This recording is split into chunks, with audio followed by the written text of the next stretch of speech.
Welcome to the news on the hour on Providence Television International. I am Ugbebo Ikekwa. The federal government has commenced ministerial press briefings as part of efforts to promote transparency and accountability in governance. The Minister of Information and National Orientation, Mohammed Idris, made this known during a press conference in Abuja today. The minister noted that President Bola Tinubu had directed all ministers to appear periodically before the media to provide updates on their activities and policies.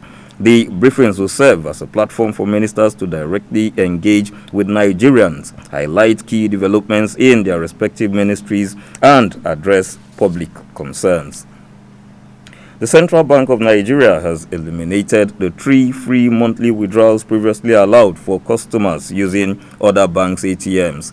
In a circular dated February 10, 2025, the Apex Bank directed all banks and financial institutions to implement new ATM withdrawal charges from March 1, 2025.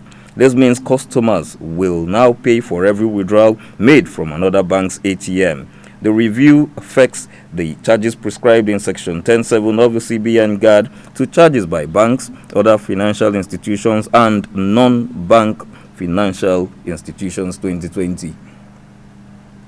The Edo Governorship Election Petition Tribunal sitting in Abuja resumes sitting tomorrow, Wednesday, 12th February 2025.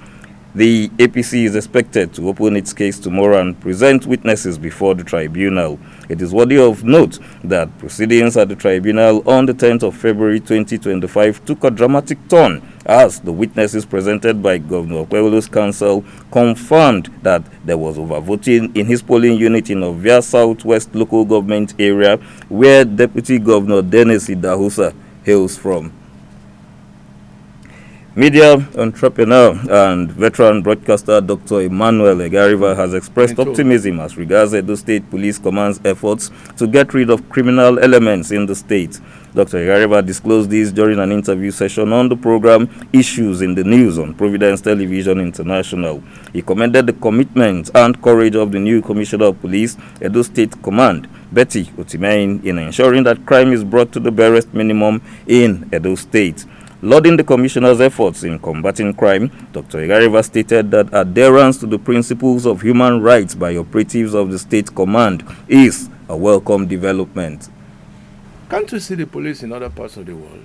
Yes, they don't extort, They even ask you questions, very intelligent questions, even when you have the inclination to do certain awkward things. They put you on the spot.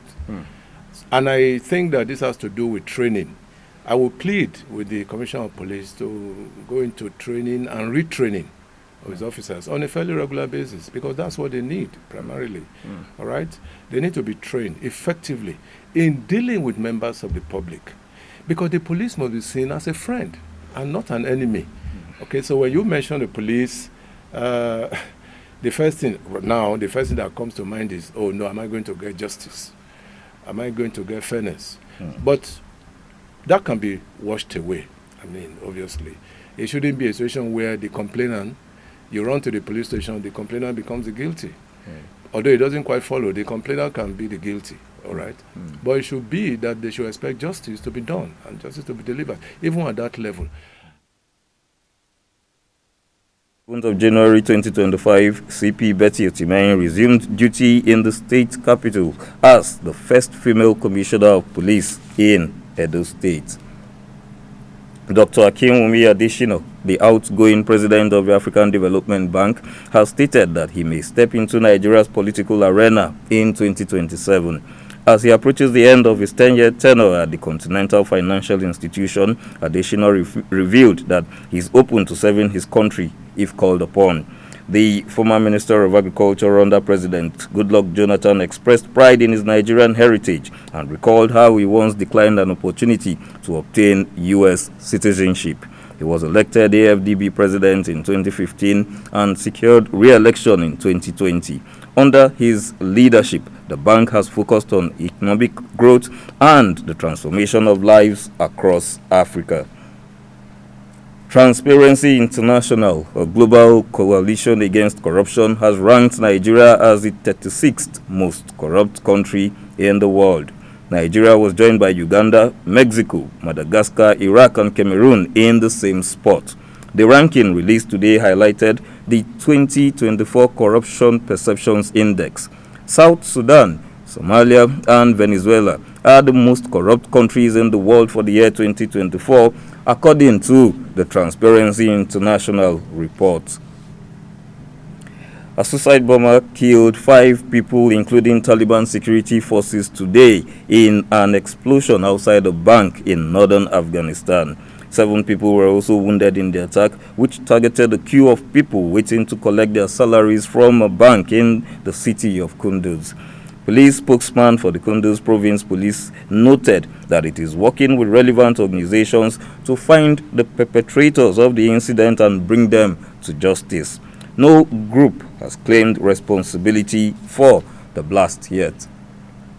And now to the exchange rates for today, the 11th day of February 2025. $1, the equivalent in naira, is now 1,557 naira. And €1 now stands at 1,610 naira. For the British pound, we now have 1,933 naira to a British pound, and $1 Canadian. Its equivalent in naira is now 1,088 naira. And that is the news on the hour on Providence Television International. Thanks for watching. Please stay tuned.